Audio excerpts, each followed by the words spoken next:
স্বাস্থ্য খাত সংস্কারে দলীয় রূপরেখা ঘোষণা করেছে বিএনপি।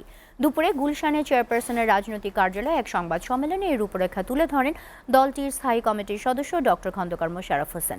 তিনি বলেন, আওয়ামী লীগ সরকারের দুর্নীতি, অনিয়ম আর অবহেলায় মানুষ চিকিৎসা নিতে বিদেশমুখী ছিল।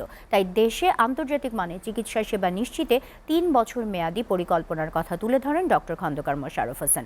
সোহান খানের প্রতিবেদন।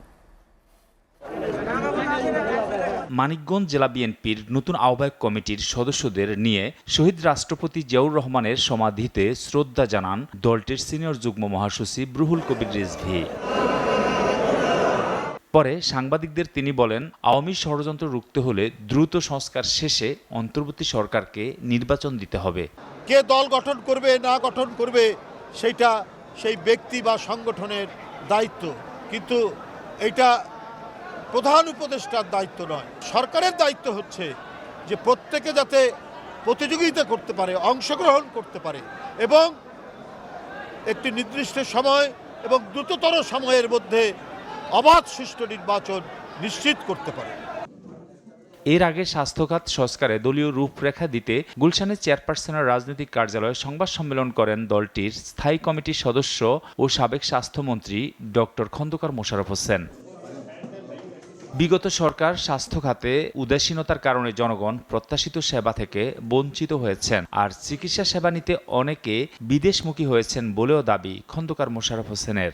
বিগত আওয়ামী লীগ আমলে স্বাস্থ্য খাতে আর্থিক দুর্নীতি, অনিয়ম সহ পদোন্নতি, বদলি, প্রশাসনিক পুনর্বিস্তারে রাষ্ট্রের আর্থিক ক্ষতি সাধনের সাথে স্বাস্থ্য ব্যবস্থাকে দলীয়করণের আবরণে আচ্ছাদিত করা হয়েছে। ঘরের স্বাস্থ্যসেবার জনগণের প্রত্যাশিত প্রাপ্তি থেকে বঞ্চিত, সমগ্র স্বাস্থ্য ব্যবস্থায় তীব্র বিদেশমুখিতা সৃষ্টি হয়েছে। জনগণের মতামতের ভিত্তিতে যে সুপারিশ আসবে অন্তর্বর্তী সরকারে সংস্কার কমিশন সেগুলো বাস্তবায়ন করবে বলেও প্রত্যাশা ডক্টর খন্দকার মোশাররফ হোসেনের।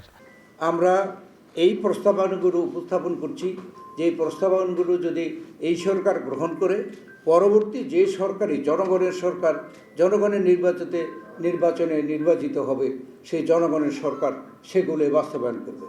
বিএনপি ক্ষমতায় গেলে স্বাস্থ্যসেবা জনগণের দোরগোড়ায় পৌঁছে দেওয়ার প্রতিশ্রুতি দেন ডক্টর খন্দকার মোশাররফ হোসেন। আমাদের দলের পক্ষ থেকে আমরা জনগণের কাছে আশ্বাস দিতে চাই। সোহান খান, এসএটিভি, ঢাকা।